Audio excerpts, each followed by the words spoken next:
2 दिसंबर 2019 को मुंबई के माहिम बीच पर हर दिन की तरह लोग टहल रहे थे। तभी अचानक एक व्यक्ति की नजर समुंदर की लहरों की ओर पड़ी, जहां एक सूटकेस बहकर आया हुआ था। उसे देखकर उस व्यक्ति को लगा कि शायद उसमें कुछ खास हो सकता है, इसलिए वह तेजी से सूटकेस की ओर बढ़ा। जैसे ही वह सूटकेस के पास पहुंचा, उसे बहुत ही अजीब और भद्दी बदबू आने लगी। यह देखकर वह तुरंत समझ गया कि कुछ तो गलत है। इसके बाद उसने पुलिस को सूचित किया। पुलिस भी तुरंत मौके पर पहुंच गई। सूटकेस को खोलकर देखा गया। जैसे ही सूटकेस खुला, वहां मौजूद सभी लोगों के चेहरे की हवाइयां उड़ गईं। ऐसा दृश्य उन्होंने पहले कभी नहीं देखा था। सूटकेस के अंदर एक इंसान का निजी अंग, एक कटा हुआ हाथ और एक पैर मौजूद था।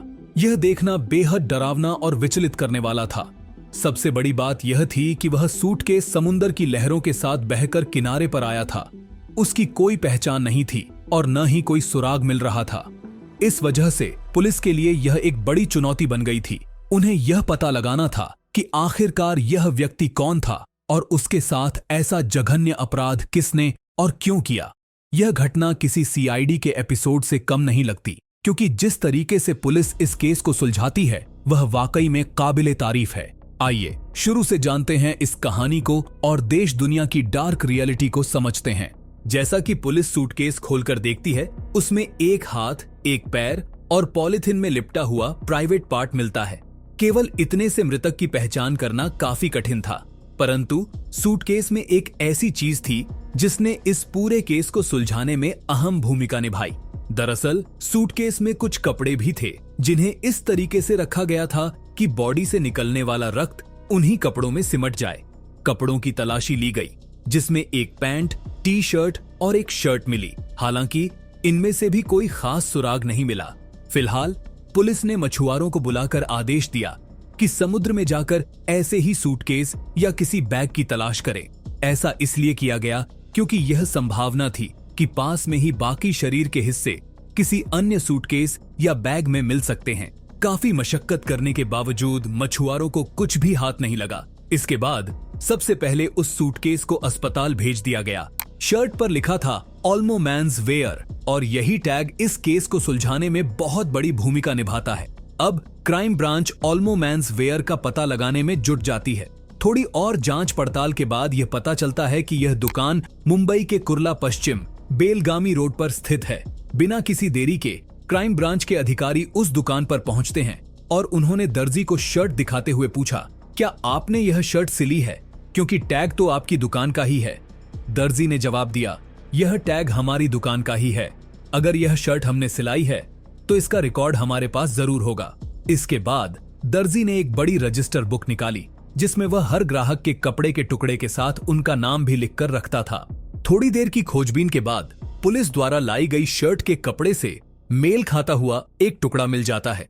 इसके साथ ही उस पर एक नाम लिखा हुआ था, बेनेट रिबेलो। यहां तक तो यह स्पष्ट हो गया था कि जिसने यह शर्ट सिलवाई थी उसका नाम बेनेट रिबेलो था। लेकिन समस्या यह थी कि दर्जी के पास उसका संपर्क नंबर या किसी प्रकार का पता दर्ज नहीं था। इसलिए अब पुलिस के सामने एक नई चुनौती थी, सिर्फ एक नाम के आधार पर पूरे मुंबई में उस व्यक्ति को ढूंढना। आखिरकार वह कौन था और कहां का रहने वाला था, यह जानना बेहद जरूरी था। हालांकि कुछ भी हो, इस केस को सुलझाना ही था। हाथ पर हाथ रखकर बैठने से कोई हल नहीं निकलने वाला था। इसीलिए अब क्राइम ब्रांच ने सोशल मीडिया का सहारा लिया। उन्होंने सोचा कि हो ना हो इस नाम के व्यक्ति ने शायद सोशल मीडिया पर अपना अकाउंट बनाया होगा और फोटो वगैरह पोस्ट की होगी। इसी सोच के साथ सोशल मीडिया पर उसकी तलाश शुरू कर दी गई। सबसे पहले एक टीम बनाई गई, जिसे यह काम सौंपा गया कि इस नाम से जितने भी प्रोफाइल मौजूद हैं, उनकी अच्छे से जांच की जाए। उन्होंने यह पता लगाने की कोशिश की कि आखिरकार उसने कौन कौन सी फोटो अपलोड की है और क्या कोई सुराग मिल सकता है। यह काम सुनने में जितना आसान लग रहा था, उतना आसान नहीं था। काफी समय और मेहनत के बाद अंततः एक ऐसा प्रोफाइल पेज मिला जिस पर पूरा शक था। हो न हो यही वह व्यक्ति था जिसकी पुलिस को तलाश थी। प्रोफाइल पर जो हाथ की तस्वीर अपलोड की गई थी, वह सूटकेस में मिले हाथ से बिल्कुल मिलता जुलता था। इतना ही नहीं, जब उस प्रोफाइल को और ध्यान से देखा गया तो पता चला कि उसने वही कपड़े पहनकर फोटो खिंचवाई थी जो सूटकेस में पाए गए थे। इससे यह पूरी तरह से कंफर्म हो गया कि जिसकी पुलिस तलाश कर रही थी वह वही व्यक्ति था। जांच को और गहराई से करने पर यह पता चला कि वह व्यक्ति एक म्यूजिशियन है जो गिटार और पियानो बजाकर अपनी जीविका चलाता था। उसकी प्रोफाइल को और अधिक ध्यान से देखने पर एक आईडी मिली जिसकी तस्वीर उसने अपने प्रोफाइल पर अपलोड की हुई थी, जिसमें उसकी पूरी डिटेल दी हुई थी, उसके घर का पता, उसके फोन नंबर तक। इसके बाद पुलिस ने उस फोन नंबर पर कॉल किया, लेकिन फिलहाल वह नंबर बंद आ रहा था। इसीलिए बिना किसी देरी के पुलिस वाले उस आईडी में दिए गए एड्रेस पर, जो सांता क्रूज ईस्ट का था, पहुंच गए। हालांकि जिस घर का पता उस आईडी में दिया गया था वहां ताला लगा हुआ था। यह देखकर पुलिस को फिर से निराशा हाथ लगी। अब उनके पास एक ही रास्ता बचा था, पड़ोसियों से पूछताछ करना। उन्होंने पड़ोसियों से पूछा कि आखिर इस घर में रहने वाले लोग कहां गए। पड़ोसियों से बातचीत के दौरान पुलिस को पता चला कि उस व्यक्ति की एक बेटी भी थी। यह सुनते ही पुलिस को थोड़ा शक हुआ। उन्हें लगा कि ऐसा हो सकता है कि उस व्यक्ति के साथ उसकी बेटी का भी वही हश्र हुआ हो और उसकी बॉडी को भी इसी तरीके से ठिकाने लगाया गया हो। फिलहाल सवालों की बाढ़ आ गई थी, लेकिन उनके जवाब अभी तक नहीं मिले थे। इसके बाद पुलिस ने ताला तोड़कर घर के अंदर जाने का फैसला किया। घर में घुसने के बाद उन्होंने पूरी सावधानी से छानबीन शुरू की। जांच के दौरान उन्हें एक नोटबुक मिली। उस पर लिखा था, I am a bad girl. जिसने मुझे पनाह दी, परवरिश की, मैंने उसी को खत्म कर दिया। Dad, I am sorry, very very sorry, I am a bad girl. यह लाइन अपने आप में पुलिस के लिए एक बड़ा संदेश थी। एक तरफ क्राइम ब्रांच यह सोच रही थी कि शायद उस व्यक्ति की बेटी के साथ भी वही हुआ होगा जो उसके पिता के साथ हुआ, लेकिन अब यह लाइन पढ़कर यह साफ हो रहा था कि मामला कुछ और ही है। अब यह स्पष्ट हो चुका था कि आराध्या बेनेट रिबेलो की अपनी बेटी नहीं थी। अगर वह उनकी अपनी बेटी होती तो वह उस संदेश में यह न लिखती कि जिसने मेरी परवरिश की, जिन्होंने मुझे पनाह दी, मैंने उन्हीं को खत्म कर दिया। यह साफ हो गया था कि मरने वाला कौन है और मारने वाला कौन है, यानी बेनेट रिबेलो की गोद ली हुई बेटी ने ही यह जघन्य अपराध किया था। लेकिन अभी तक उसकी बेटी पकड़ी नहीं गई थी। साथ ही उसने यह सब क्यों किया, यह जानना भी उतना ही जरूरी था। आराध्या का नंबर उसी के घर से मिला। अब उस नंबर को ट्रेस पर डाला गया, लेकिन वह नंबर बंद आ रहा था। जब वह नंबर कुछ समय के लिए ऑन हुआ तो उसने घाटकोपर क्षेत्र में संकेत दिया। फिर क्या था, पुलिस तुरंत वहां पहुंची। आराध्या पाटिल वहीं पर मिल गई।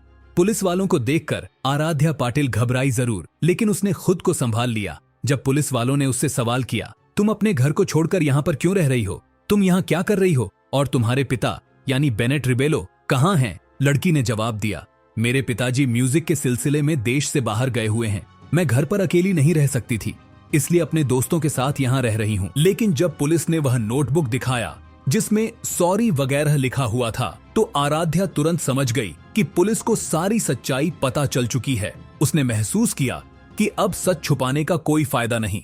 इसीलिए उसने खुद ही स्वीकार कर लिया कि हाँ, मैंने ही अपने पिता को मौत के घाट उतारा। उनकी बॉडी को छिपाने के लिए उसे अलग अलग सूटकेस में डालकर नदी में फेंक दिया। आराध्या पाटिल ने बताया कि उसके पिता यानी बेनेट रिबेलो ने उसे गोद लिया था और उसकी परवरिश की थी। सब कुछ ठीक चल रहा था, लेकिन आगे चलकर एक दिन उसकी मुलाकात एक लड़के से हुई। दोनों के बीच दोस्ती हुई, नंबरों का आदान प्रदान हुआ और धीरे धीरे वे एक दूसरे के प्यार में पड़ गए। उस लड़के की उम्र 16 वर्ष थी। दोनों के बीच कॉल पर बातें होने लगी। इसी दौरान आराध्या ने अपने 16 वर्षीय प्रेमी को यह बताया कि उसके पिता ने भले ही उसे गोद लिया हो, लेकिन वह उसका शोषण करते हैं। इस बात से वह बहुत परेशान हो चुकी थी। यह सुनकर वह लड़का यानी उसका प्रेमी बेहद गुस्सा हो गया। उसने आराध्या से कहा, तुम यह सब कैसे सह रही हो? उसने तुम्हें बेटी बनाकर गोद लिया है और वह तुम्हारे साथ ऐसा कैसे कर सकता है? इसे अब इसकी सजा जरूर मिलेगी। 23 नवंबर 2019 वह दिन था जब दोनों ने मिलकर पहली बार बेनेट रिबेलो को खत्म करने की कोशिश की, लेकिन यह कोशिश नाकामयाब रही। फिर 26 नवंबर 2019 को जब बेनेट रिबेलो घर पर मौजूद नहीं थे, तो आराध्या का वह 16 वर्षीय बॉयफ्रेंड उसके घर आया। दोनों इस विषय पर बातें कर रहे थे और आराध्या को बेहद गुस्सा आ चुका था कि उसके साथ कितना गलत हुआ है। जब उसके पिता यानी बेनेट रिबेलो घर लौटे तो आराध्या ने उनसे सवाल जवाब करना शुरू कर दिया। उसने पूछा, आपने मेरे साथ ऐसा क्यों किया? आपने एक अच्छे पिता की तरह मेरी परवरिश क्यों नहीं की? ये बातें सुनकर बेनेट रिबेलो गुस्से में आ गए। और उन्होंने अपना गिटार उठाकर उस लड़के को मारने की कोशिश की, क्योंकि वे समझ चुके थे कि उसी लड़के ने आराध्या को भड़काया है, क्योंकि आज से पहले आराध्या ने कभी इस तरह के सवाल नहीं किए थे। जैसे ही बेनेट रिबेलो आराध्या के प्रेमी पर हमला करने के लिए दौड़े, पीछे से आराध्या ने उनके सिर पर जोर से डंडा मारा। वह नीचे गिर गए। नीचे गिरने के बाद आराध्या ने बार बार डंडे से उनके सिर पर वार किया, जिससे बेनेट रिबेलो बेहोश हो गए। इसके बाद जल्दी से आराध्या ने घर में रखी हुई कीटनाशक स्प्रे को उनके मुंह में डाल दिया। हालांकि वह अब तक जीवित थे। इसके बाद आराध्या और उसके प्रेमी ने चाकुओं से उन पर हमला किया और उन्हें मार डाला। फिर उनकी लाश को घसीटकर बाथरूम में ले जाया गया और पूरी रात वहीं छोड़ दिया गया। अगले दिन वे बाजार से सूटकेस, चाकू, दस्ताने और अन्य सामान खरीद कर लाए। उन्होंने चाकू की मदद से शरीर के टुकड़े करने की कोशिश की, लेकिन चाकू से शरीर आसानी से नहीं कट रहा था। इसलिए बार बार चाकू को गर्म करके शरीर के टुकड़े किए गए। इसके साथ ही उन्होंने हथौड़े से हड्डियों को तोड़ा। फिर शरीर के टुकड़ों को सूटकेस में बंद किया और उसे मीठी नदी में फेंक दिया। नदी के बहाव से वह सूटकेस समुद्र में पहुंचा और समुद्र की लहरों से किनारे पर आ गया। हालांकि अगर उस सूटकेस के अंदर कपड़े नहीं डाले गए होते तो शायद यह राज हमेशा के लिए राज ही बनकर रह जाता। लड़के की उम्र 16 वर्ष थी, इसलिए उसे जेल नहीं भेजा जा सकता था। उसे बाल सुधार गृह में भेज दिया गया। लड़की बालिग हो चुकी थी, इसलिए उसे जेल जाना पड़ा। वैसे देखा जाए तो पुलिस अगर चाह ले तो वह किसी भी गुनहगार को पाताल से ढूंढकर निकाल सकती है और उसे सजा दिला सकती है। यह घटना इसका एक परफेक्ट उदाहरण है। बाकी दोस्तों, आप इस केस को लेकर क्या कहना चाहेंगे? कृपया अपने विचार कमेंट में जरूर साझा करें, क्योंकि आपके हर एक कमेंट का मुझे बेसब्री से इंतजार रहता है। ऐसी और क्राइम से जुड़ी वीडियो देखने के लिए चैनल को सब्सक्राइब करें और बेल आइकन को ऑन जरूर करें।